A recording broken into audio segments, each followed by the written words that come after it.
Oh, yeah. So now I get it. I don't want to. Okay, so he's not, so you do have quorum because you've got Laram, Kitson, Humphrey. Right. Okay. Yeah, we do. And you All are right. good to go. We're ready to go. All right, good morning, everybody. We'll call this meeting to order, and Becky, would you call the roll? Sure. Jim Sheeline, Here. Arlen McLean, Rick Humphrey, Here. Tom Kitson, Present. Laram Mamini, Here. Doug Barster, and Tim Bivens. All right, thank you all for coming, and we'll go around the room and we'll start over Paul and Paula. Have anything for us besides what you got on the agenda? Okay. Committee members, you guys have anything? Board members, do you have anything for us? John, Marilyn, Mike? Okay. Sarah, do you have anything for us? Nancy? No. And I see, is that Courtney back there? My glasses are right. How you doing, Courtney? Good morning. Do you have anything for us? Briefly. Sure. I'm Courtney Kennedy. I'm here on behalf of Meadow Solar LLC. We appeared before the Zoning Board of Appeals, had a couple nights of hearing. Ultimately, the Zoning Board of Appeals unanimously recommended the project. I'm here just to answer any questions that anyone might have. Okay, very good. Anybody have any questions for Courtney? In regards to that petition? Thank you. Guess not. Get off easy, Courtney. All right, Jeff? You have anything for us right here, visitors section? Yeah, you need to get to a mic, if you would, please.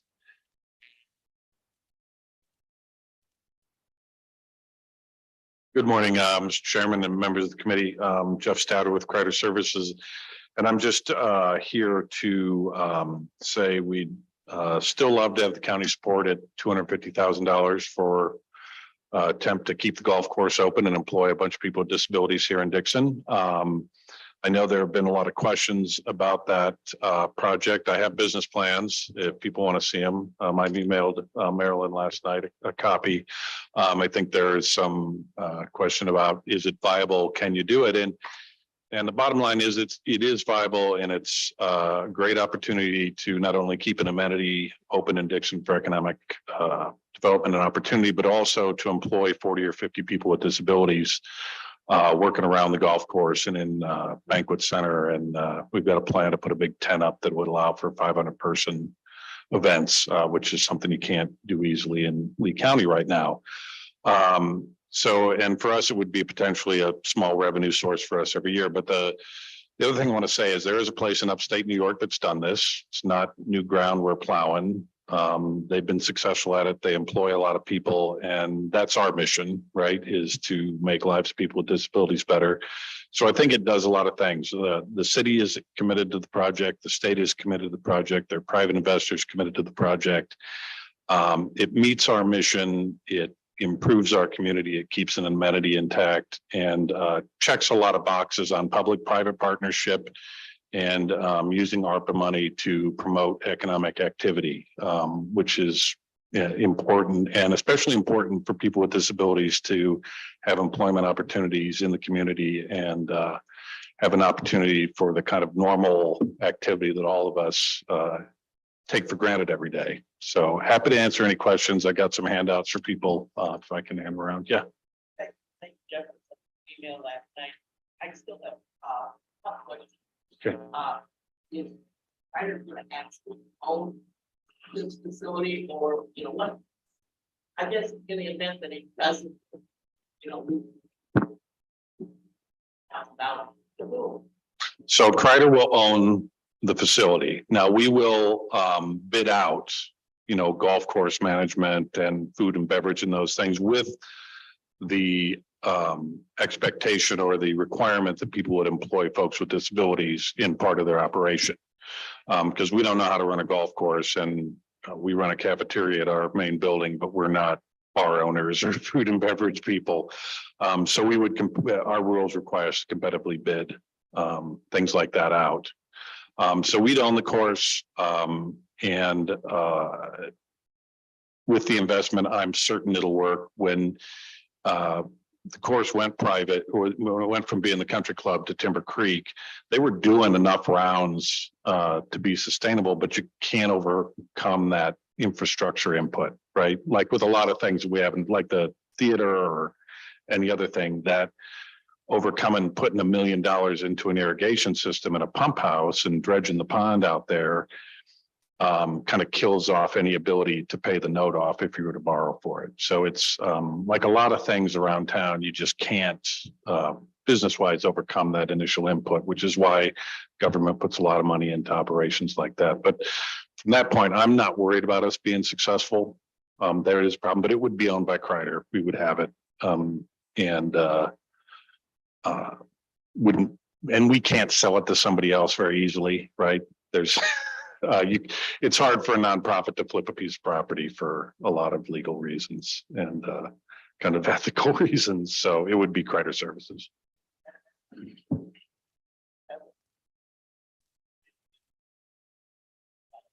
Yeah, you gave it to Kreider Services.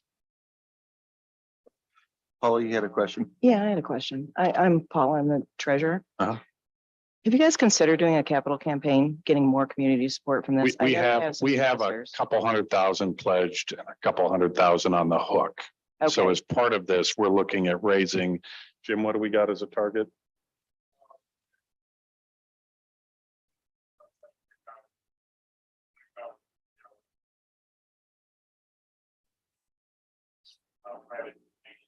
Okay, Yeah. but what about a more broad capital campaign throughout the community and get more community support for this? But I'm certain that would be a larger part, but we need to get some big chunks early. So, and I think raising $500,000 in Lee County in private money is a pretty big. SAC is pretty good at it. Maybe you could talk to how they set up their capital campaigns because they get millions that way. Yeah, we could try, but Lee County is a small county. I understand And we do have several 100,000 pledged, and we are working on that number being closer to $1 million.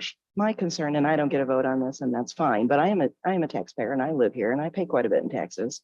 So there's an opportunity cost to doing this. I mean, there's a bridge that we're not going to fund and which will probably take us several more years for the county engineer to drum up enough money to repair a bridge.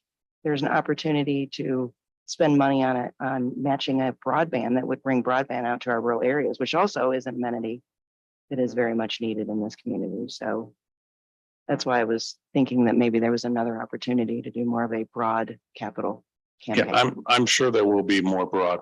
We're starting with the big chunks, and there's always different things. I think the deal with this is it's kind of a one shot, because if we don't do something with the golf course this year, there probably won't be a golf course in Dixon ever again. So there's And that is correct. We need that amenity. I agree with that.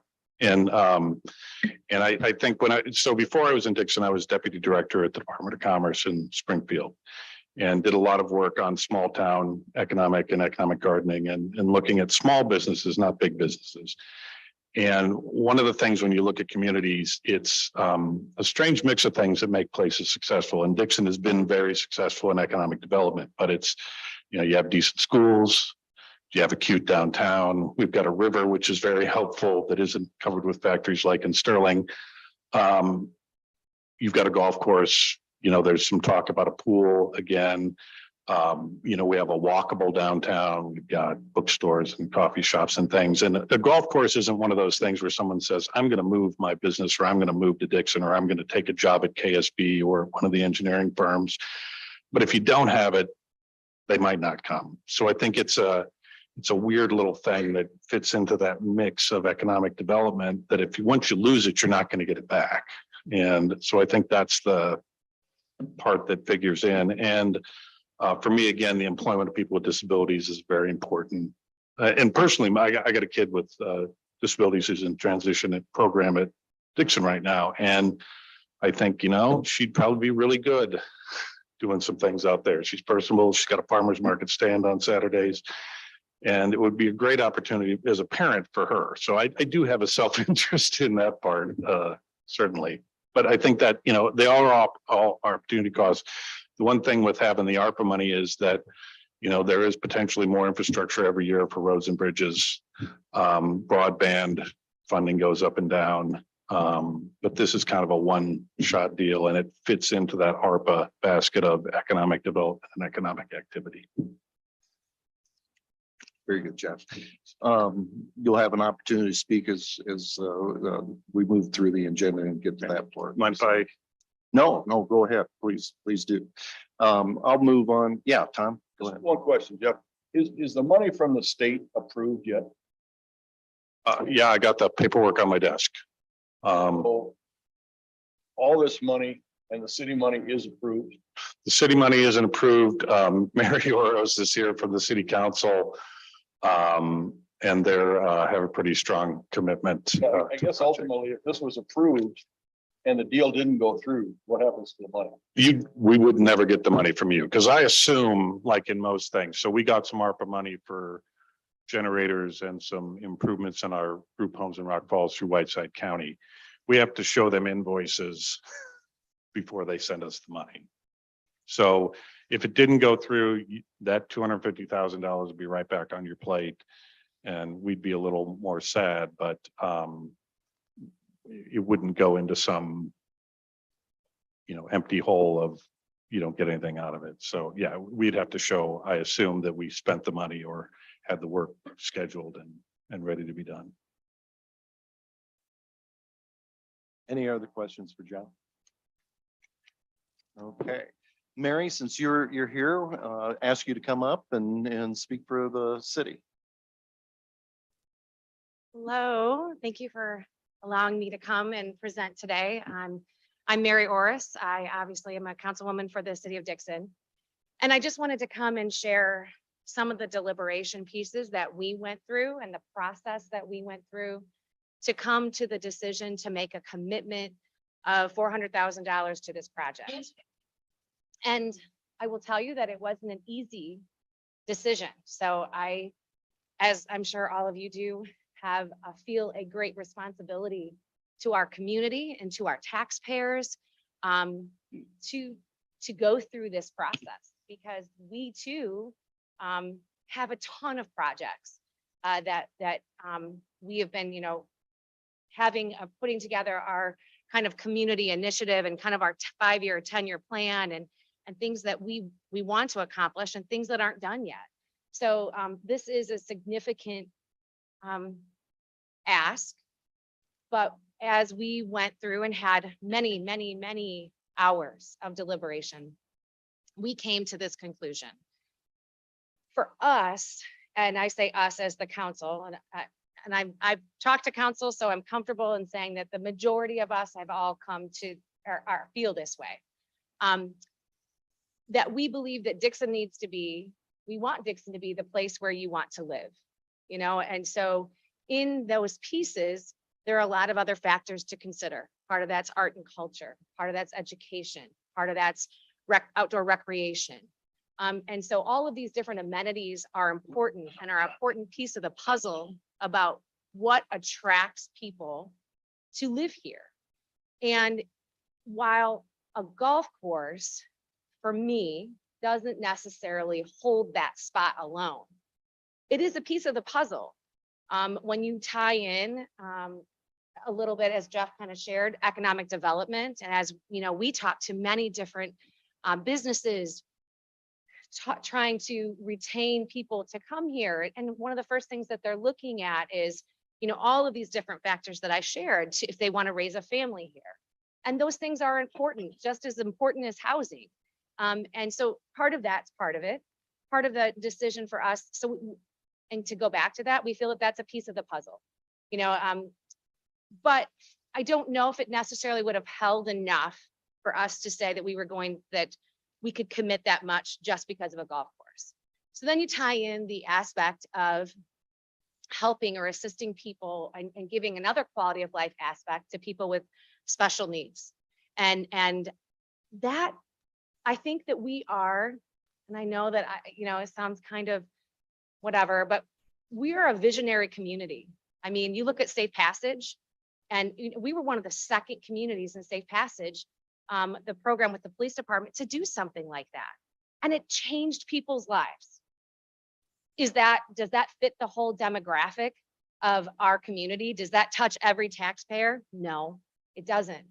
So, but it changes who we are as a community. It changes who we are as citizens of this community. this is the same thing. You know, there's only one other entity in the United States that I'm aware of that actually has a program like this in partnership with people of special needs. I think that's significant to me and to our team as we deliberated. That was a really significant piece.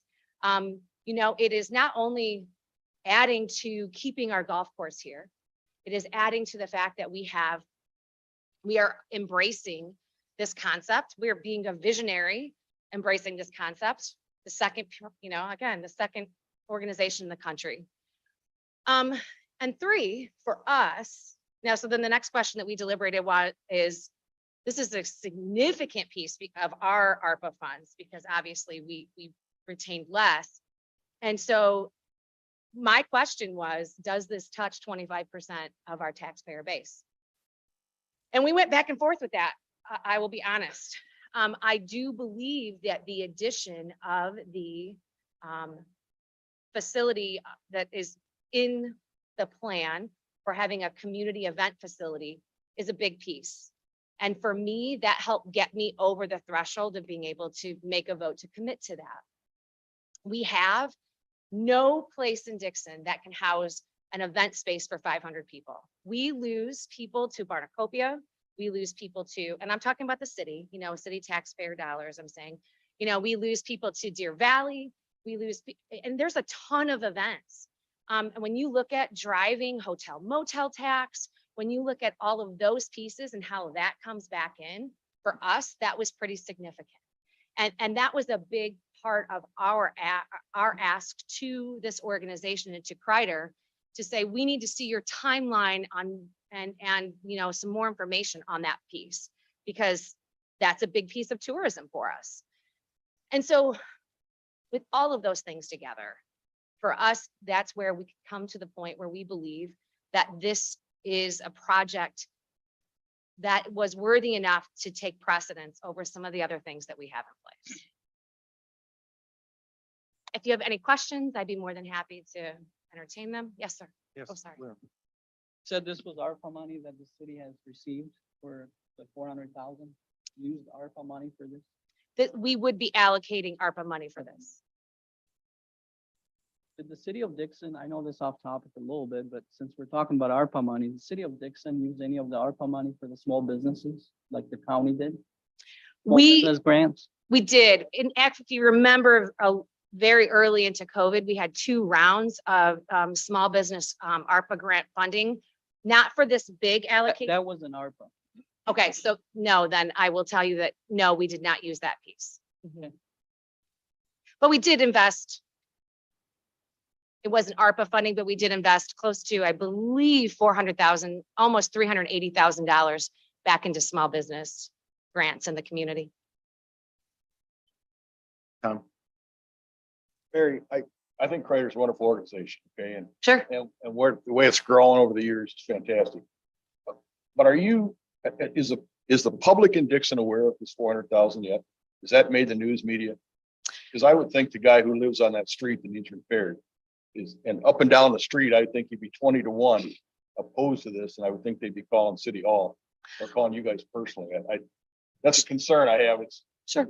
is the taxpayers view the golf course much differently than economic development. Sure. And I'm not opposed to golf. I'm not trying to be the negative person, but I think the taxpayer views this a whole lot different. With all the roads need to be repaired, water service and everything else in Dixon. I'm just curious if that's been an issue. We have not. We've had group meetings and meetings together to, as you are all doing here right now, deliberating to see where we would be at. But no, that hasn't been, we have not officially committed or, you know, publicly in that space to do that. We've just came together collectively to come to that conclusion. I would think you want to change your phone number. That becomes public. You know, I will say, I appreciate that. And I will tell you that as being someone who's wants to run again, that's obviously a consideration for me. I'm probably, your votes and things like that make a big difference. So I guess what I have to say is, in that situation, it's so important, I do believe, to glean feedback from the community because you're supposed to be a collective representative of that. And I hope that people would come and have those conversations and share that information. But secondly, you know, that's where we can have some open dialogue. At the end of the day, we are not going to, we never make everybody happy. We have to do what we feel is in the best interest for the community. And sometimes we get it right. And sometimes to a group of people, we get it wrong. I guess that's just something that as an elected official, you have to take on. Yeah. Anything else for Mary? Thank you, Mary, for coming in. I know it took some time out of your day and No problem. appreciate you being here. I appreciate the process. Thanks, guys. All right, thank you. Okay, visitors, any other people, any folks that want to come and make comments at this time? More than welcome. Rick, I see you walked in. Good morning. Yes, sir. Come on up to the microphone. Please state your name.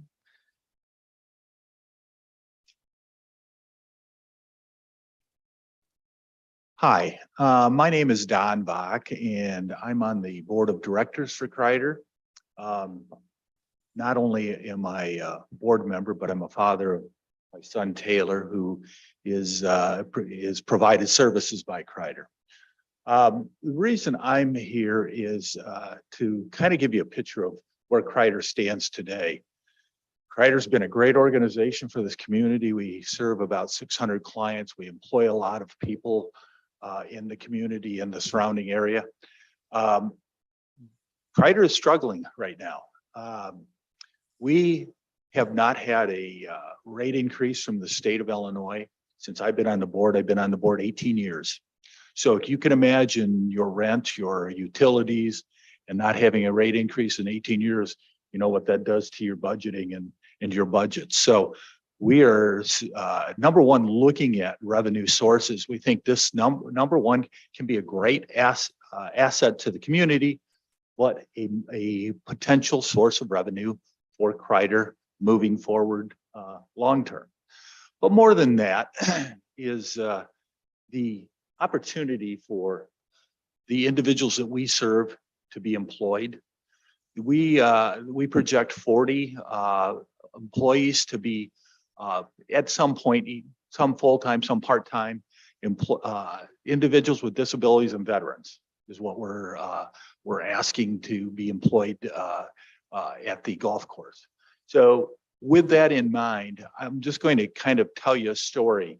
My son, probably his greatest accomplishment was 2 summers. He was hired by Linda Setchel at KSB.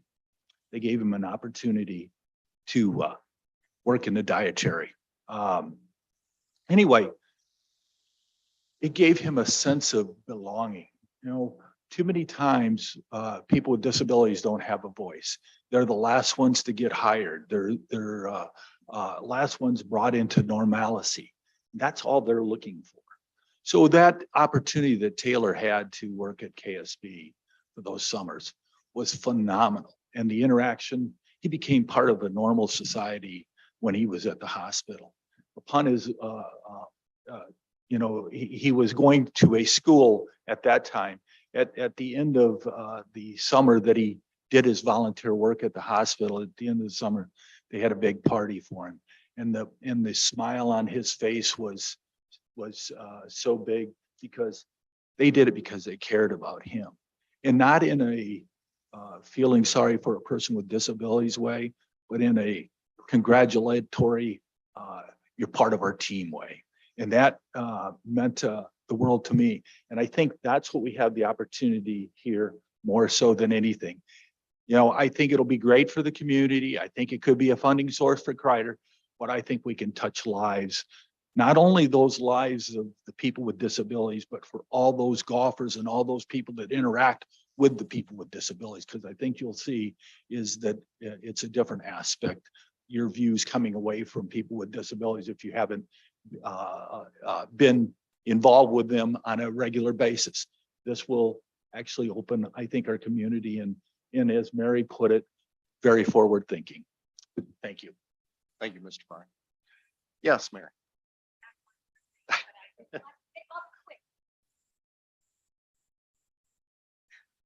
part of the piece that I neglected to share and part of our deliberation was also the commitment that of the donation of the land. So we looked at, you know, the piece that when you talk about how do you get this is the wrong term, but how do you get the most out of you know, what you're committing to? And so when we looked at your return on investment, we looked at all these different pieces and said we had a donation of the land that was going to be given, which is significant. We had a commitment between, at the time, $400,000 and $600,000 of people that have said privately that they would commit. At the time, we had a commitment from the state of Illinois for a $300,000 grant. All of those pieces come together, make it a little bit easier for us to make that commitment because we had all of these other dollars that said, hey, here, our investment here will get us here. And so I neglected to share as we talk about sometimes economic development situations, when we're looking at projects, that's a component of it. And while the other things are important, when you're talking about with regards to dollars and cents, we felt that was a significant piece. Very good. Thanks. Thank you, Mary. Any other visitors that'd like to speak at this time? Yes, sir. Yes, ma'am.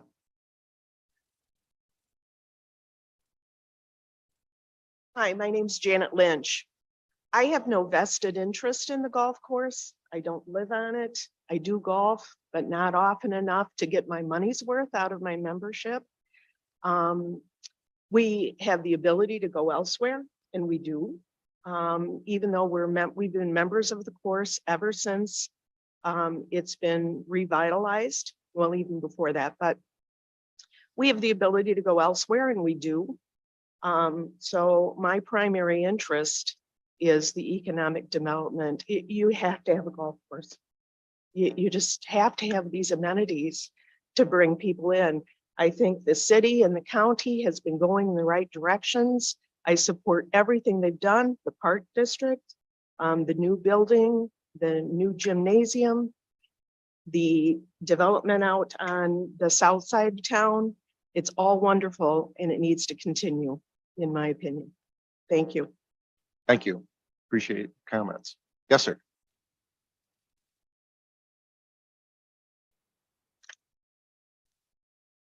Good morning. My name is Rich Boyson. I moved to Dixon in 2009. It was my job that took me here. I became the general manager at Dixon Direct and was the general manager until I retired about 5 years ago.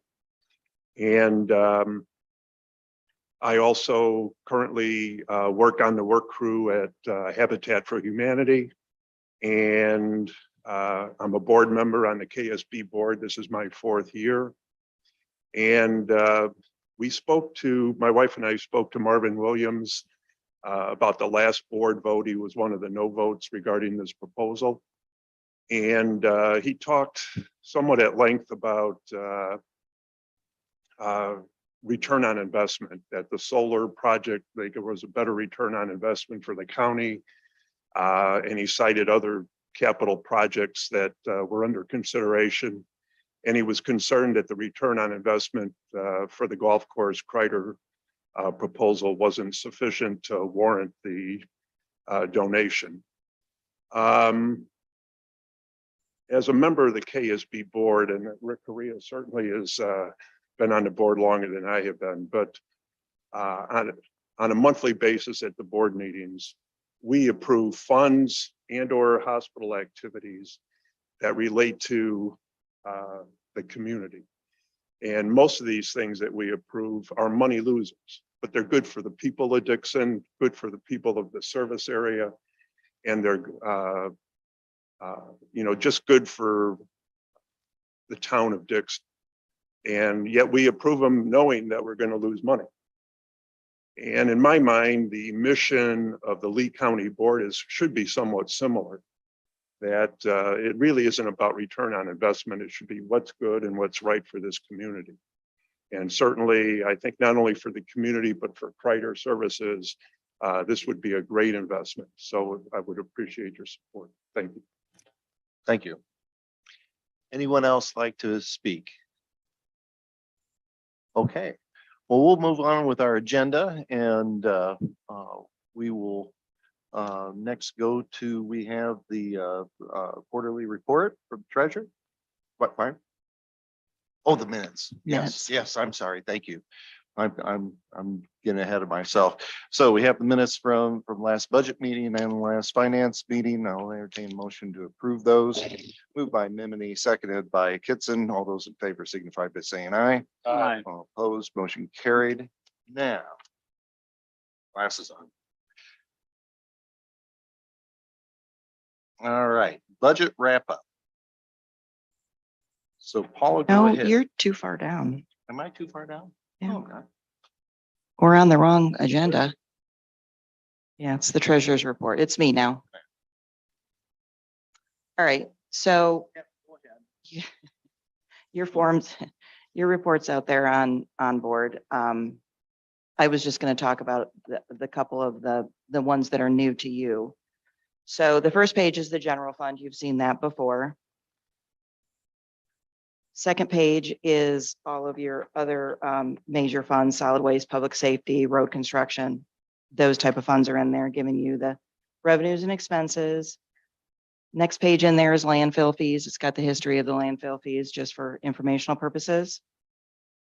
The next report is the capital fund and where we're at with that for the year, what projects have been funded, what is still hanging out there. Next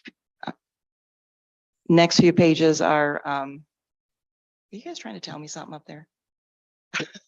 What is happening? So trying to get the chairman on track. I'm actually, I had the right meeting over here and the wrong meeting here. So that's, I gotta get my stuff together up here. Okay, well, I haven't gotten to the new report yet anyway, so you're all right.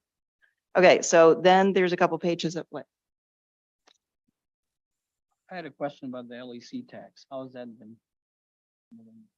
That is going to be on what would be page 13. Page 14, I'm sorry. It's at the bottom of page 14. It's the public safety sales tax is what it's called. Got it. Got it? So it is trending higher than expected. At this point, we have a couple more months to collect and we're actually at budget for the year. So we're going to be ahead, which means we can pay off some of the debt a little sooner.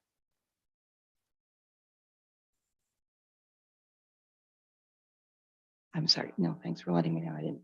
I wasn't paying attention to them. They were distracting me.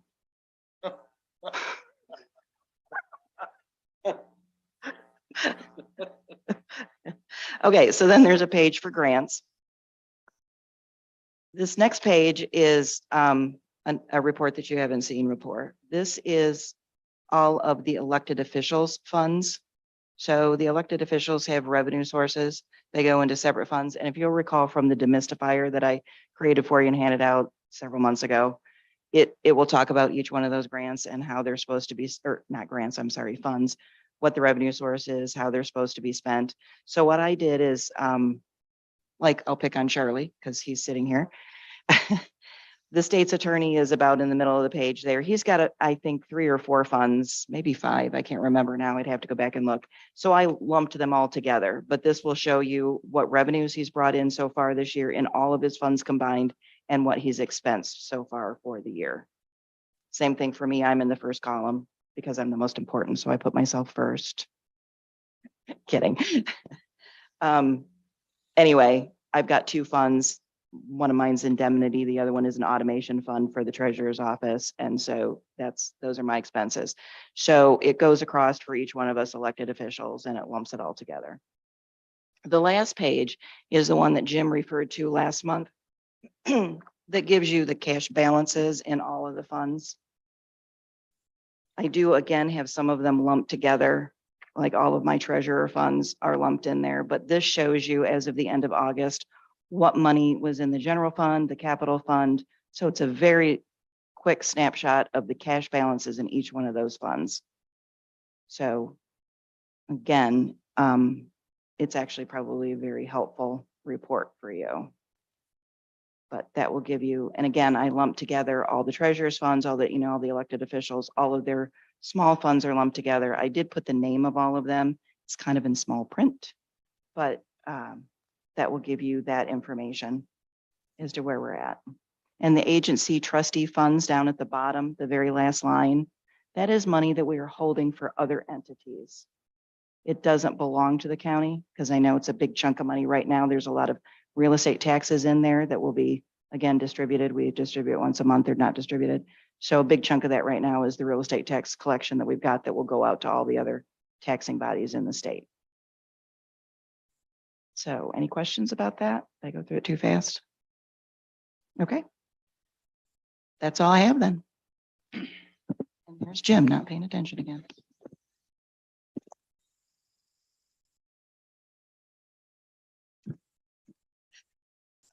Yes. I'm glad you got through all that, Paul. Any other, is that, any questions for Paula from the committee or anybody? Okay, hearing done. All right, so Nancy Naylor's not here, so we won't have a report from the insurance company. Liam, do we have anything from Gregco? Oh, you probably heard the Rochelle approved the container yard, the new intermodal. So that's gonna be just north over the county line, so hopefully that'll help with future development. Sure. Oh, yeah. That's it. All right. Sorry, it is quarter end. So I do need that motion to approve quarter end financials. Okay, move to move the quarterlies by Tom Kitson, seconded by Humphrey. All those in favor signify by saying aye. Aye. Those opposed, motion carried. All right, next is the Joseph Meyer resolutions. And we have 12 of them.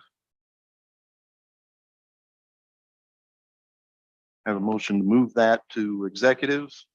Moved by Kitson, seconded by Mimini. All those in favor signify by saying aye. Aye. All opposed, motion carried. Kitson and Mimini. And that was the Joseph E. Meyer resolutions. No, I don't. We'll keep each other together right back. All right.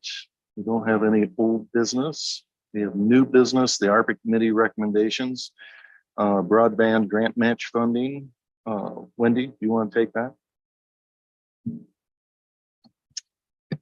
So, excuse me, the ARPA committee reviewed and heard from regarding a broadband project and unanimously approved moving that forward to finance. I've been speaking about it this week through committees, but I'll give another quick overview. As you'll recall, the ARPA committee and the county full board, back when we started this ARPA process, did designate broadband as one of the top 5 initiatives for for ARPA dollars. After a few months of working on ARPA initiatives, it was determined that the federal infrastructure bill was going to contain and allow for broadband initiatives. So essentially broadband initiatives out of another pot of money. So we set that aside temporarily and worked on other initiatives. And now we're circling back to broadband. In that, the infrastructure bill does have grants available for broadband. As you well know, I've been working with Ogle County over a 12-week process to put together a viable project that would bring broadband to Lee County. And I've been distributing it. In fact, I've got copies up here if anybody's interested in it.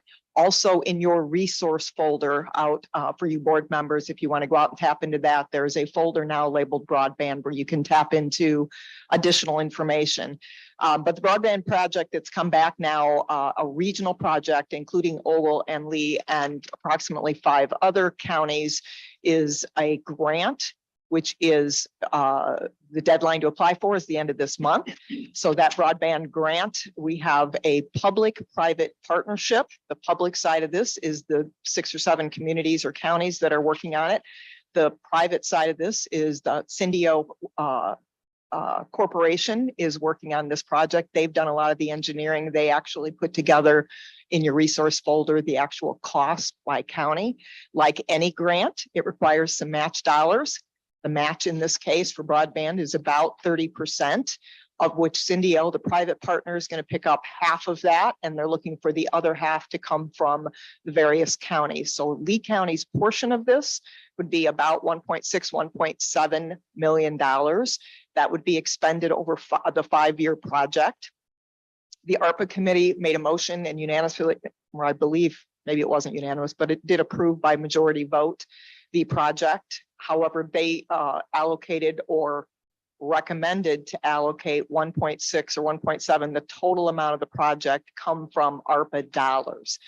I am here actually to ask the finance committee to maybe reconfigure that or reconsider that a little bit. After conversations following the ARPA meeting, there is concern on the part of ARPA staff that, remember, ARPA dollars have to be expended by the end of 2024 or allocated by 2024 and expended by 2026. This broadband 5-year project may not be completed in time for that. So I am concerned that we would allocate all of the ARPA dollars to that and then not have the ability to use ARPA dollars if we run out of time, if the project, the broadband project, does not get built quick enough. Again, broadband 5-year project, we've only got 3 years or so left of ARPA dollars to be expended. So I'm looking for a little bit different recommendation coming out of this committee, assuming that you support the broadband project. I would like to see something in the neighborhood of 50% ARPA and 50% another source of funding so that we don't get ourselves in a bind with regard to being able to pay out those ARPA funds at the timeline we need to. I would be happy to entertain any questions if you have any on the overall project. Tom? Wendy, at administrative, there was some comment made about the federal government. I want to say they said 4-1 if we funded this project. So that was our private partner, the CEO of Cindy O did attend the meeting and did suggest that there was a 4-1 payback on that. Follow up after that is there was a little confusion, I think, at the meeting as to whether that was ARPA dollars. So the infrastructure bill has some things built into it that if we fund broadband, that there might be a return on that investment, but the return on the investment isn't going to be, I want to be clear, it's not going to be federal government handing Lee County more ARPA dollars and we have to figure out what to do with it. If we get a return on that investment, it'll be through the infrastructure bill and it'll be in the form of a grant, a future grant for broadband purposes. So I want to clarify. If we spend half the money on this out of capital, we won't have money put back in capital. We'll have funds for future to be able to use on this grant. Is that correct? Say that again. So I was we with you won't for actually most of get- that. We won't actually get cash put back in the cookie jar. We're going to get a coupon to use for something in the future. Is that correct? That's my understanding. That is Okay. correct. It's not going to be cash to put in the cookie jar. Okay. Well, it'd be I- nice if it was Yeah. coming back to go back into capital fund. But Right, and Okay. I think there was some confusion about that at the ARPA meeting. I circled back and did speak with Amit and clarified that. And again, it's not additional ARPA dollars. It would be potential additional dollars towards broadband in the future, Okay. which as one board member said to me, well, that's still an investment in Lee County and that's still a positive thing. True. But I just want to be really clear that we're not looking at a future ARPA donation. Will we have those kind of expenses in the future to use that 4 times the money? I mean, Broadband. Yeah, Related- broadband out in the future. I don't know what we're looking at. I'm not- So this project, I think I failed to mention that. I've been talking about it all week. And so I'm getting bits and pieces and not getting the whole story. This project is for what they refer to as the middle mile. So this is the project that will get the infrastructure to the towns and villages, all the towns and villages in the county. It's not what they call the end mile. So there's still going to be some end mile projects. Now, the only thing I'm not clear about, because this is not my area of expertise, is is the end mile things that county government will get involved with, or is that when the private Comcasts or otherwise in the world step in and say, okay, I've got fiber to the edge of this community. I'm now going to take that and I'm going to build it out into the community and I'm going to charge those community members for, access to internet. So it's not clear to me whether we as county government will be asked again to step forward and, put some match dollars in there. I'm not sure Okay, how to answer your question, to be honest. thank you. So Wendy, are we able to put because we had kind of a setup of how the ARPA dollars were going to flow, and this is changing that flow pretty radically. Do we have the ability to put up, we have a You're looking at the cost sheet for the broadband project itself, or you looking at the overall broadband where we're at with well, how things? it's going to affect the ARPA allocations? So what I can do, I think here is I can pull up like the overall ARPA. Yep. Can I ask you a question? Wait. That's what I was thinking is where is Sarah's little chart that she gives out here? in PowerPoint? resources? So the PowerPoint would have it. All right. Well, see, I can't get my Yeah, email it's on a lot this easier for computer the is the committee problem. to- I can't we're get to able email. Get it up here. So you guys can see. I don't know if I can get there from here. Other Well, two fast. screens don't work. Not yet. We're still a work in progress, Liram. So, actually, look.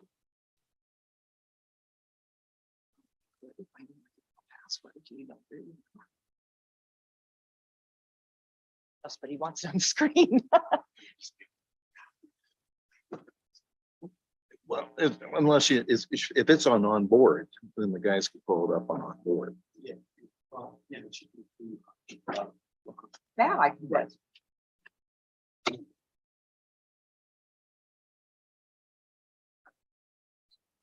That's what we need. We need a scanner with this system. Okay. Yes, yes, yes.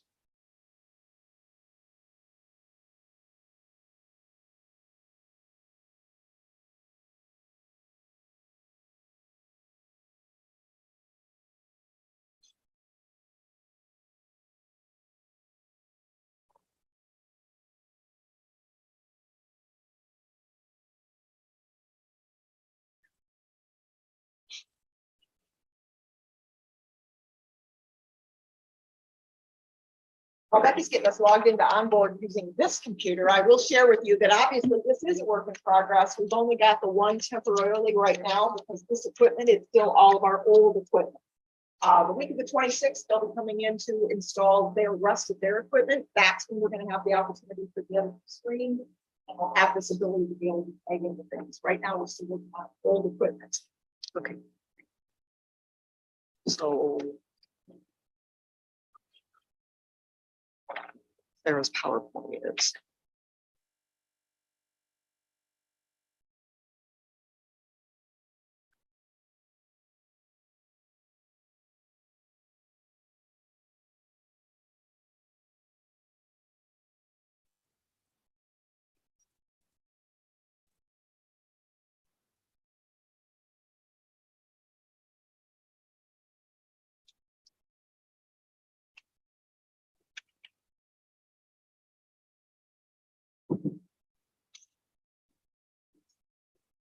You need to take a break, gather up. Well, I can get it if I look at this, how weird this is. I gotta go around behind me and share the screen. I need to pick. Where is it at? Which one? Can you see it up there? Can't even.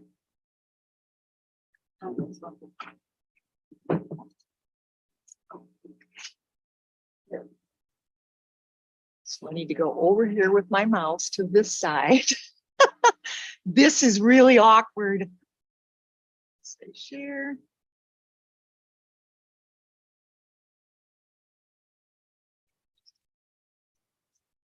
It's not picking it up. So the answer to the question, Jim, is apparently I cannot do that. Well, we'll keep that. That'll be great when we, it's just like anything else with technology. It's great when it works. So, no, yes, if everybody, I just wanted to make sure that you guys could see how that money was flowing in the allocations. So if everybody's good with that, we'll move on. Now I got to get everybody back.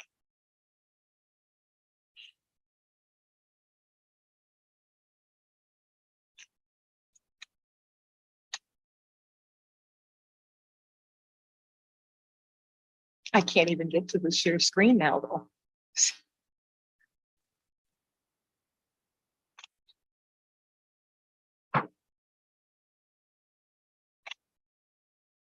Carry on without me though, Jim. What's that? Carry on without me. Oh, here we go. Okay. Stop share. Okay, so let's just, and maybe Sarah, the recommendation coming from ARPA was, The recommendation that came from ARPA was the 1.7 million match for the grant, and it was all ARPA dollars. We didn't specifically talk about line items as far as, you know, where it would be pulling out of, but I believe there was some discussion about pulling it out of the 2023 and 2024 reserves. Half out of one and half out of the other. We have $1 million allocated for 2023 reserve, $1 million allocated for 2024 reserve.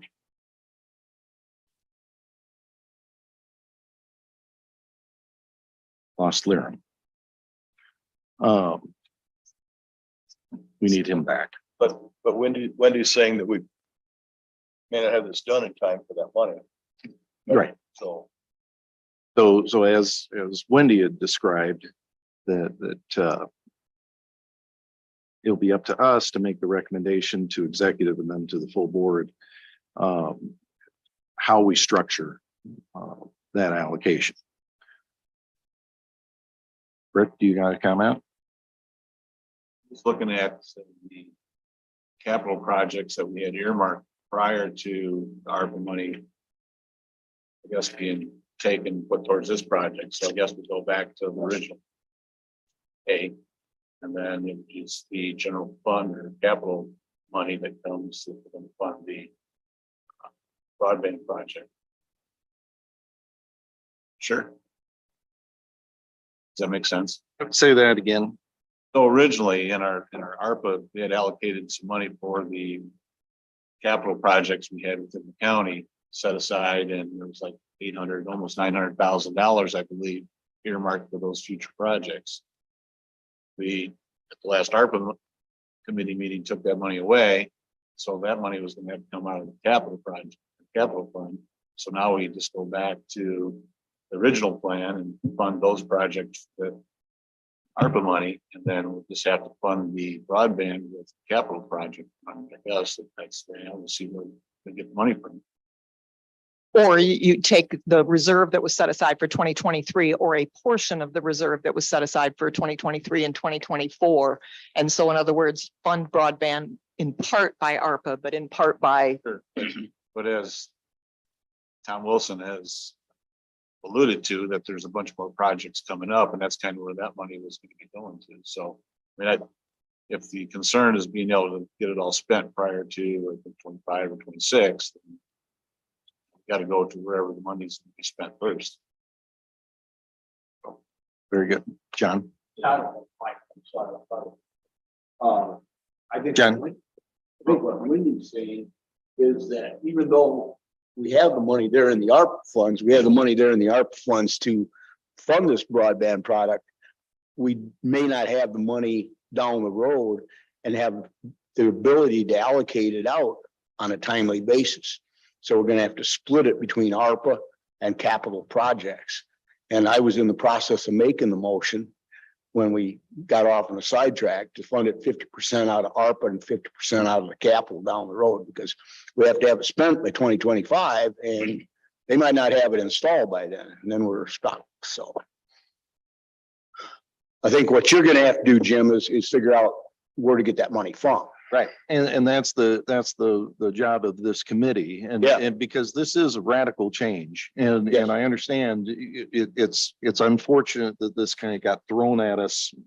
I don't want to say out of left field, but you know, as we went through budget, we weren't counting on a broadband project of $1.6 million. I mean, that never came up in our discussion whatsoever. So now we have to, now that this is here, we've got to figure out how we're going to allocate it and how we're going to work through this. So that's what I'm looking for conversation from you folks on how we're going to structure this. So thank you for John for that clarification. So there was some thought of moving the motion from ARPA to split the allocation as Wendy described. But I don't even know, I mean, is there any guarantees we're going to be able to use that money even if it's only half of it prior to 2025. And I don't know what the timetable is on this. Wendy, do you want to broadband. make a comment on that? So again, the private partner, Amit from Cindy-O was here and he, as he told the ARPA committee the other day, his goal was to have the project done in 3.5 years, but we all know how that happens. You know, there's no, as you said, Rick, there's no guarantee. Of course, let's be clear, there's no guarantee we're going to get this grant. This is all contingent upon us receiving this grant. So I guess my recommendation was that I think it's doable to take half of it out of ARPA and have at least half of it, assuming we get the grant, have half of the project expended out of ARPA and paid for by the end of 2026. I think that's very doable. Don't think it's doable to take 100% of it out of ARPA and have it done by 2026. I guess my only flip side to that was why would we even gamble that it's going to be done? I mean, why, if we're committed to the project, just take it all out of capital. Because we know we can spend the money for capital projects around the county within that time frame. Go ahead and put it all back into ARPA, spend the capital projects there. We know we can use it up. That way we're not in jeopardy of losing any dollars that way. It's the same amount of money. It's just which bucket we take it out of and how we do it. And there is this Making sure that the bucket we take it, we don't take it out of doesn't have a hole in it. Right. Fair. What is the urgency of the project? Because when we started that SWAT meeting team about the ARPA money, we said that the state was going to help us. The state had some program about the broadband and all that. So the State middle didn't mile come out. projects are now we know, because we're all a lot wiser than we were when we started with this ARPA. The middle mile projects are being funded by the federal government infrastructure bill. The end mile are going to be Connect Illinois, will be more of an Illinois type of grant process. So the urgency with regard to this project is that, like with every grant, you've got a timeline and a deadline to apply, and it's the end of this month. So the way the project was laid out, counties can opt in or opt out of the broadband. It won't, if one county opts out, it's not going to change the project for the other counties. But if we don't opt in at this month's county board meeting, we will not be included in the grant and we will not be included in terms of the broadband middle mile infrastructure initiative. So bottom line, it's a grant deadline. I know what county defines, but does that include the towns though? Because like what? So the middle mile project gets the fiber to the edges of all of these communities. It does not build it out to the individual homes. That's the design of the middle mile funding from the federal government, is to get the infrastructure in place that then allows those private or public partnerships to come together and build it out within the communities. Is that what you were asking? Or you still look, you look like I didn't answer your question. Because we're bringing it to the town, of Dixon, because, you know, of course, everything is about Dixon anymore. We're bringing it in here. Is Dixon also going to help us out? Spread this out? Yeah. So Lyrm's at a disadvantage because, Yeah. I was out. I do apologize. yeah, so Lyrm's at a disadvantage because he hasn't seen the map, and my apologies, Lyrm, I should have handed it to you here, but this initiative would get the fiber to all of the towns and communities: Franklin Grove, Ashton, Harmon, Amboy, Compton, West Brooklyn, Paw Paw. It's going to get it out there. Again, the infrastructure out there to the communities, not inside the communities. That's what this is intended to do. Well, they should help with it too. So.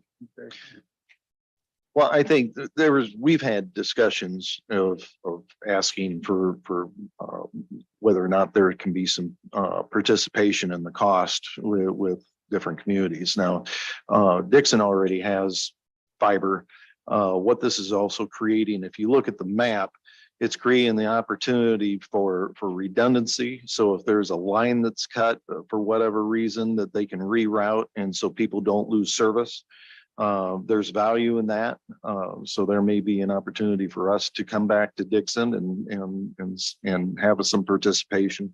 I think there's going to be opportunities for those type of discussions all along. So, but the issue before us is twofold. Is that, are we going to be a participant in this grant process? And we need to have a motion and a recommendation to the full board on that. And the secondly is how we're going to pay for it. So those are the two issues that you guys on the committee have to decide. And I guess, first of all, I guess I'll ask for a consensus. Is this something we want to participate in? Yes.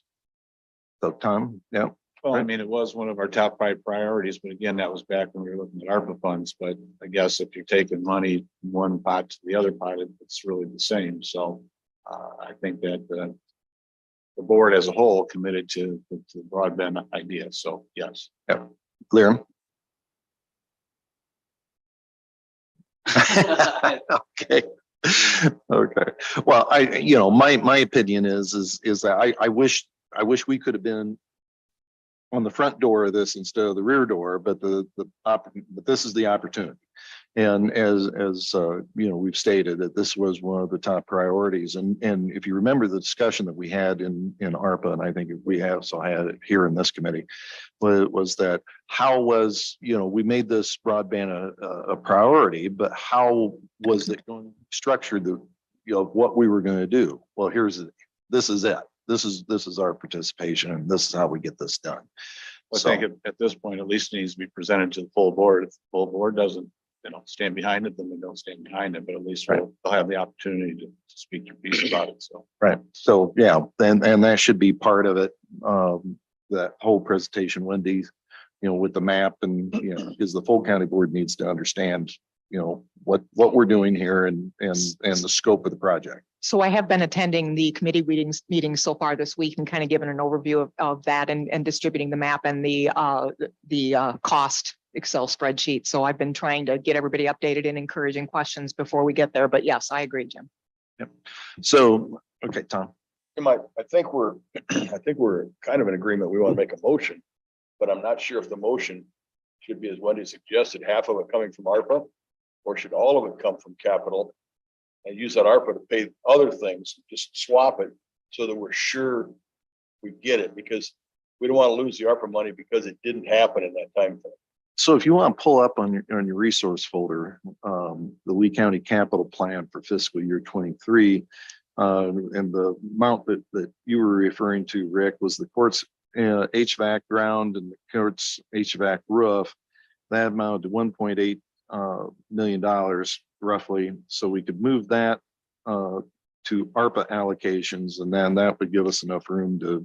So I do want to just add clarity, though. Yeah. Remember, this is over a 5-year project. So we're not looking at having to come up with a check, even if the grant were awarded in year 1. It's going to be essentially, they said it wouldn't be exactly 5, divide this by 5, but it would be essentially broken down. So in year 1, let's say we're looking at no more than 350,000. So keep that in mind too, in terms of the overall budget. So having said that, and that was going to be my next question, Wendy, you jumped on me a little ahead of me a little bit. Sorry. That's okay. But what would be required? I mean, is it 350,000? Is it $500,000 that we need to put in the capital number one, we commit to the project. Number 2, how much is it out of capital that we need to commit to this fiscal year? I would say 350,000. That's the words of what, yep. That's the number. Yep. Okay. Anybody have any further questions on that? So we know. You don't think Clear 'em? there'll be any other opportunity for, to wait a little bit on this, or no? There's no. So my understanding, and I'm getting my feedback obviously from people that are in the business, because this is not my area of expertise, but my understanding is that when it comes to grants like this, those that approve grants at the federal level are going to look at regional projects. So if we step out of this regional project and later try to go forward as a standalone project, we're probably not going to be as competitive as we are with this proposed regional project. The other thing we've got going for us in this project is we have that private partner who's willing to step in and pick up half of the typical match. And because obviously it's going to benefit their business going down the road as well. They're doing all the engineering, they're purchasing all of the equipment. Again, maybe we'd have another opportunity, but it most likely wouldn't be a regional opportunity going forward. So I think to be competitive, we get in now. That's my opinion. And the sooner we can get a project going to get that infrastructure out there, the sooner our communities can have the high-speed fiber internet capabilities. How, are we confident, or is the group confident that the 1.6 million that's being asked for our participation, that that's a hard number, that's not going to flop around on us in the That's next been 5 years? described as a hard That number is a because hard they have to have hard numbers for the purposes of applying for the grant. So Understood, but I had to ask the question. Any other questions on where we're at, or are we ready to make a motion? Well, I think that we need to be aware of, there's probably going to be additional costs after in this middle mile project. And I don't know if that's going to be borne upon the county or that'll go to private entity. I don't know if anybody knows that, but there's a possibility that this project won't be 100% complete after we spend 1.7 million. So. it's certainly not, I want to be clear, it's not going to be built out into the communities. That's not what this grant available dollars is about. It's about the infrastructure. So for sure, there's going to have to be follow-up. Maybe on the side of private, they may come back to our table too and look for some sort of contribution. Maybe I can explain it a little better too. You have to think about this broadband as it's the 21st century version of the electrification of rural America. So in the 30s, 90% of rural America did not even have electricity. So the government stepped in and ran lines through the roads. That's the middle mile. Okay, that's what they're talking about with this broadband. Get it to the communities. From that point, there's going to be some more cost and maybe more grants, but from that point, you get it to the homes. So you can tap into that, get broadband there. So you're going to have 2 different phases and possibly 3. And whether the county has any cost after this middle mile, that nobody's answered yet. But that's how to look at that. But it's far enough out that we can't project that yet anyway. Correct. That middle mile may take 3 or 4 years to build. So, and each community can tap into that broadband fiber once it's built there. So maybe as you have a smaller company that then builds it from the communities to each address. And they hook in that way.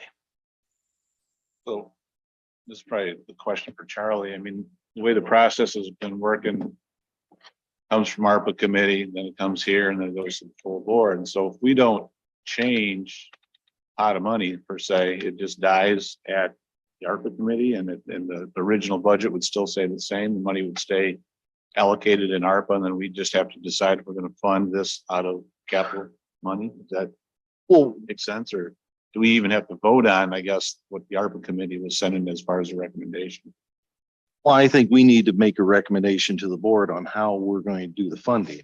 And I think it's very obvious that the HVAC commitment is, I think that's definitely going to be within the 3-year period. So if we move that allocation to the ARPA and as you suggested, to take this out, the 350,000 initially out of this year's capital budget, that's all going to work. And I think we'll have our everything covered that way.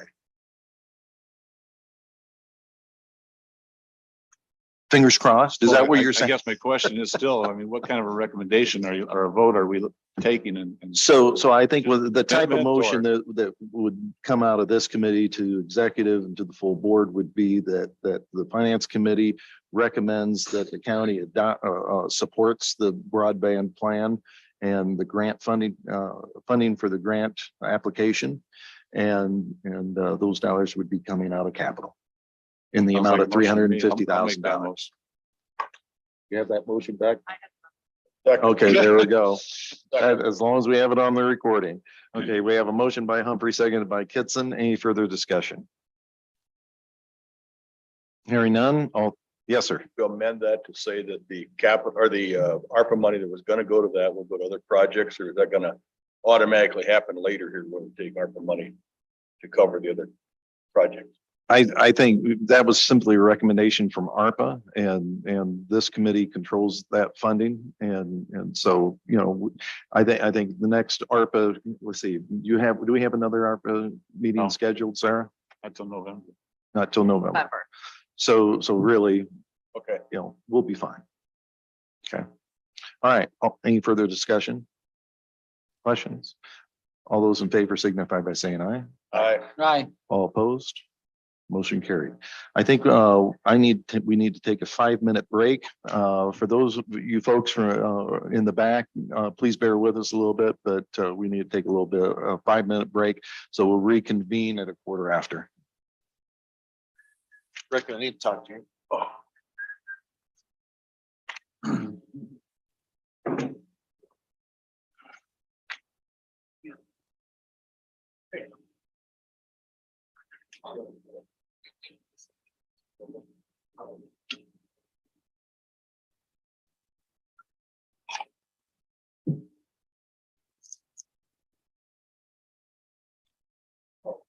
I'm good. How are you doing?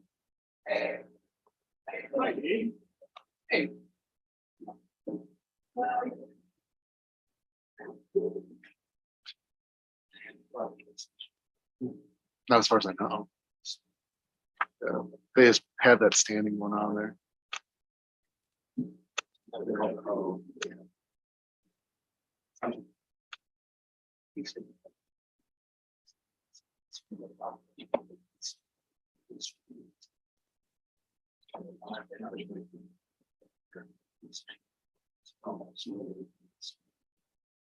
Sure. Cause I know you guys put them in different. Looking people.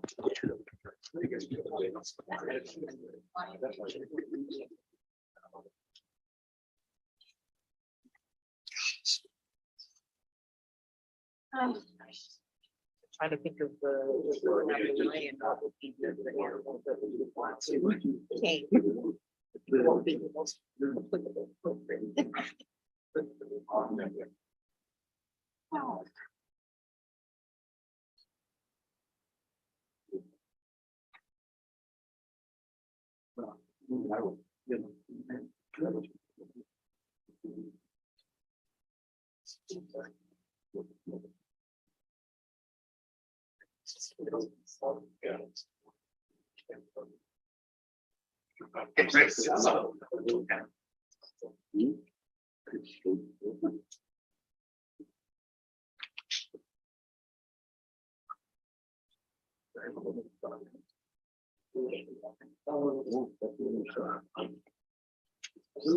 So the LCID in the town state.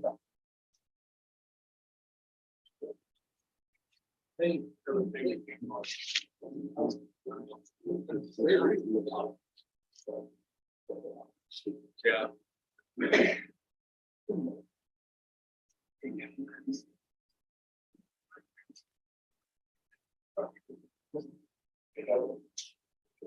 Well, chamber, it wasn't our. They put stuff there. Yeah.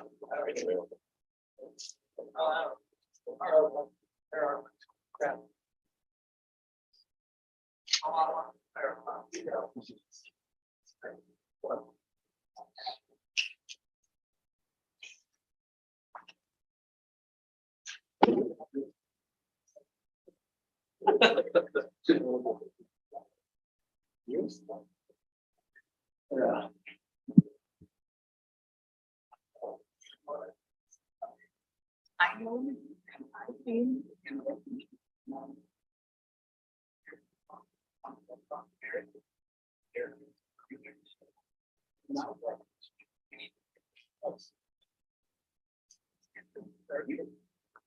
That's what he said.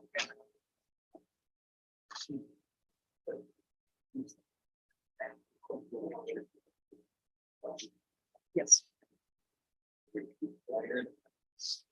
I love this.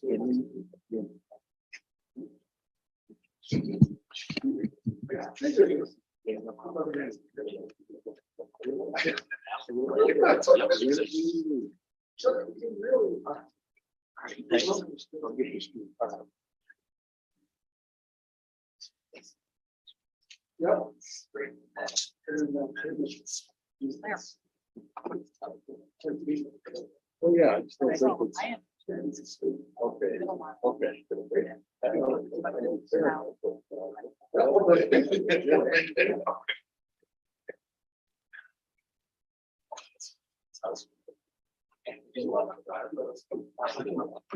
Because I don't know about that. That was mine.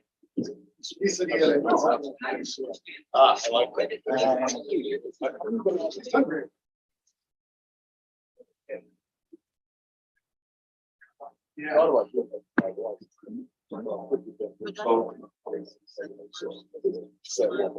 I thought about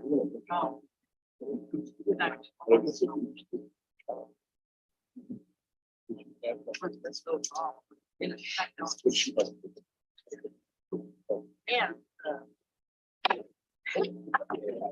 It does work, Larry. Did you have any doubt that was?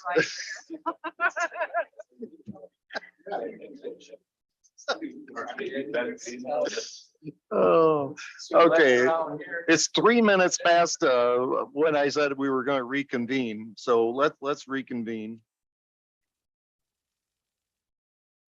And the next item of business is under new business point B, request to reconsideration regarding the ARPA vote on the Kreider Golf Course. So we had our visitors had discussed the project. I think there was a little bit of new information that was given to us this morning that was different than what we understood at last month's vote. So I just want to explain to the committee kind of what can and cannot or can happen here. Really, it's not a question of this committee making a vote to pass this on to executive and have asked for reconsideration. It would simply be because this committee has already voted in favor of spending $250,000 out of ARPA funding. That's already happened. So No, when did we do yes, that? yes, yes, yeah. Last finance committee, and then it failed in the board. Right. So this committee has already made a recommendation to the full board for the expenditure of $250,000 for the golf course. So now it's up to this committee, and we can do it. We don't have to do it, but of course would be to recommend to the board, and it would just simply be our committee saying, or we can stay silent on this issue as far as what we would like to see happen at the full county board. So that's what we have. Is there any further information that the committee would like to hear from our visitors and questions that you have in regards to the project? Is there do we have a good understanding of what the project and scope of the project is and those folks involved? They're here. So if you have a question, now's the time to ask.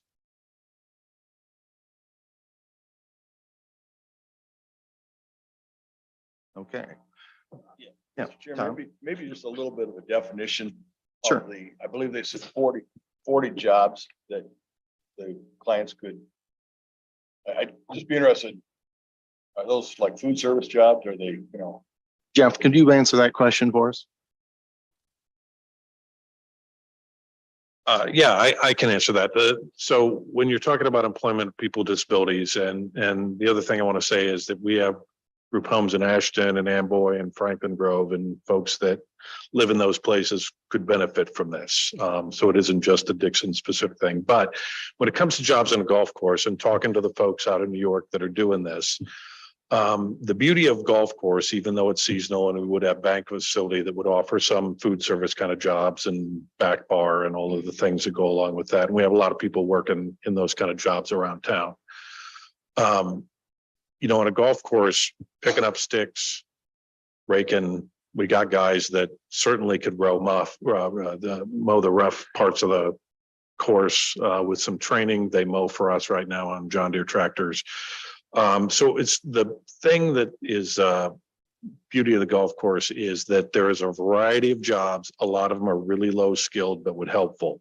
watering plants, doing landscaping, cleaning up stuff, cleaning out carts, just there's a variety of jobs. And a lot of people aren't looking for 40 hours a week. They're looking for 5 hours a week, make enough money to do some things they want to do, get a cup of coffee, go to a movie, go out to eat, those kind of things. So we're not talking about needing 40 hours a week with full benefits. They're supported by state benefits, their disability supports, but they, want some spending money. And the thing about living in America is money is power and access, and everybody wants to be part of that, right? We live in a market economy and people want to be involved, and they know they need some cash to be involved in society. And that's why you can get up to 40 or 50 jobs, because there's that huge variety of skill levels. Jeff, before you go, just curiosity question. How many residents are you serving right now, or clients that you're serving? What's that number? So we serve about 150 people in residential homes right now. It's a little down. We're having the same staffing problems as everyone else is having, getting staff. But we serve about 600 to 800 individuals every year in our services, from our kids services to our residential services and our day program services. We're doing a lot of community employment stuff out in the old Aldi's, old Rock U building by Culver's, and a lot of people working, a lot of people volunteering too, at the food bank and the animal shelters. And we had some people in the Spruce Up Dixon and also on the United Way day out working. So this just fits into that puzzle of more people being out working with individuals, not just isolated, just working with people with disabilities, but out working with other people in the community like we all like to do. Do you have a waiting list right now? We do have waiting lists for residential placements. We were just talking about how to solve the problem of folks that don't have state funding, but are looking for day program supports, right? Something to do in the daytime. And actually looking at Village of Progress up in Oregon has a scholarship program that they have raised money for and funded. So we are looking at how do you get those folks that are on a waiting list for the state into some programming to be able to be involved. Because once you get out of school after your 22nd birthday, it's a crapshoot on whether you get funded for supports from the state or not. So we are looking at those things as well. How many people do you have is all your clients Illinois residents, or do you have out of state folks? No, we don't have any out of state folks. They're all Illinois, and probably not now. At one time, about 80% of them came out of the old state school, had spent time there. So we have a lot of folks. Because of that, we also have a lot of folks that have state guardians because they don't have parents and family because of the situation with the state school and our kind of founding of the agency and the folks we supported from there. We also support about 80% of the folks that live at the Jack Mabley Center. We do programming at Mabley. We do programming in the community. Those folks would benefit from this certainly, and also at Kreider Center. I'm going to have a little bit of editorial comment because this, the things that you do impacted my family. I had a nephew that was wholly dependent. My sister serves on your board. And I've seen firsthand, we sometimes talk about, I don't want to say because you guys been around for so long and you're part of the community and part of the fiber, but people don't realize how important it is to have Kreider services available for folks that have handicapped and special needs people, because not all communities have that. But a lot of those organizations that once were there, the state support that was there, that's gone. And in my view, it's really important that we highlight the service that you do in the county and in our community. And I appreciate what you do, Jeff. Just Well, want to thanks. say And I'd like to echo something that I think you're all aware of, but when my wife and I moved back home here, I'm from Sterling, she's from South of Rock Falls on the farm.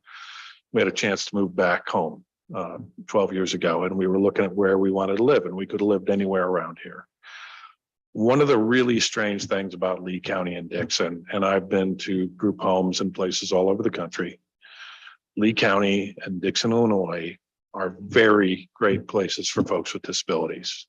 When they come into stores, when they go into places, Lyrum, a lot of people go to the Huddle and to your store, and our folks in Ashton get treated like everybody else. We've even had situations in stores where one of our folks is being treated poorly by one of our staff, and they've called us and told us about it because they know it's wrong. And one of the things that is kind of magic about this area, or special, is that most folks in town here don't treat people with intellectual disabilities any different than they treat their neighbor or anybody else. And I think this fits into that kind of ideal of how you accept people who are different and really do treat them like you would treat anyone else. And I think that's, I don't know what it is in the water here, but it's different than most places. Thank you. Okay, appreciate the comments. Any other questions for Jeff? All right, so we would be asking for a motion to make a recommendation to the county, or to the full board, for the reconsideration of the $250,000 now of ARPA. Do I hear a motion to that effect? We don't have to do it. It's just simply, it's on our agenda, and we can do it if we so choose. So I entertain a motion to that effect.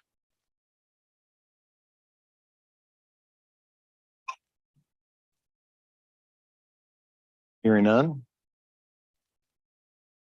Okay, we will move on. We will not make a recommendation to the full board. Thank you all for coming. I know I appreciate you waiting till we got to that part of the agenda. All right, so we are at C, new hire for the state's attorney's office. Charlie.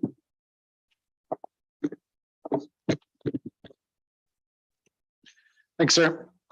So as this committee is aware, as I think the whole board is, just hearing about the Pretrial Fairness Act coming up, we did request through budget talks the hire of a new attorney. We put that, or I put that into our proposed budget for the next fiscal year. And I believe, based on the information I received from Wendy, based on what the Finance Committee came up with, I believe that that would be something that the Finance Committee is going to share a recommendation to the full board for the budget for next year. That being said, we do have somebody that is available to start up sooner than the next fiscal year and would be a great fit for the office based on their 10 years of municipal and county law experience, doing the civil work, as well as helping out beginning that Pretrial Fairness Act issues that are going to come to the forefront on January 1st. So what I'm looking for with this is, first and foremost, thank you for the vote of support with the new hire for the next fiscal year, but also looking for a recommendation from this committee to authorize a budget adjustment to allow that person to start what would be about 2 months early. I think the total amount, it's not going to include probably the benefits, would be about 10,000 with the benefits. I think you're looking probably closer to 15,000 for this fiscal year. So that's what I'm asking for, so that we can have that person start earlier than the beginning of the fiscal year. And the reason for that is, who knows if she's going to even be able to be around after that. She's looking to move from Milwaukee down to Franklin Grove. But we'd like to have her start with us sooner. Okay, so we talked about doing all the budget adjustments at one time in November. Paul, do we still want to hang to that, or we can give Charlie authorization and do the budget adjustments in November? Yeah, and you're okay with that, Charlie? Yes. Yep. All good. Okay. So any questions from the committee? Probably not that it matters, Mhm. I guess, but I'll ask. Will you have any money coming back this year from your budget, or are you gonna be? I think we Spend money will. there, I just, guess, to help with it. correct. I think we will. I just don't know what that dollar amount is going to be. Yeah. And we always do with the contractual services. I mean, that's just like a contingency fee for us. Yep. Right. Yep. Yeah. Yeah, the contractual services, I think the line item was about 50,000, and that's for us to get experts and what have you for criminal cases. And I don't think we've used any of that this year. I'd have to look at it. So we're Yeah. talking almost a swap as far as dollars and cents. Correct, yeah, Not that that's important, but it's kind of nice. to know that fund. sure, yeah. Liram, you have a question? I forgot, but, with these budget adjustments, we do this every year. Excluding Charlie, how are the other departments? Will they have any other adjustments? Because I want to know the impact of the whole budget, not just the regular budget. Sorry. From a general revenue standpoint, we are absolutely doing very well. You're in line with your expenses are all in line. I really haven't heard of any other large budget adjustment, save maybe the sheriff and the gas line that he needed. And even that isn't so significant that it would hurt us. But again, from an expense side of it, you're probably going to have maybe even a couple percentage less expended than you budgeted. Thank you. Yep. Okay, yes. Chairman, I'll make a motion that we forward or allow Charlie to do this and take care of it in the budget adjustment. All right, and recommendation to executive, moving on to the full board. Moved by Kitson, seconded by Mimini. Any further discussion? Hearing none, all those in favor of the motion signify by saying aye. Aye. Aye. Those opposed? Motion carried. All right, we are down. We have no executive session. I'll entertain a motion to adjourn. Moved by Mimini, seconded by Humphrey. All those in favor signify by saying aye.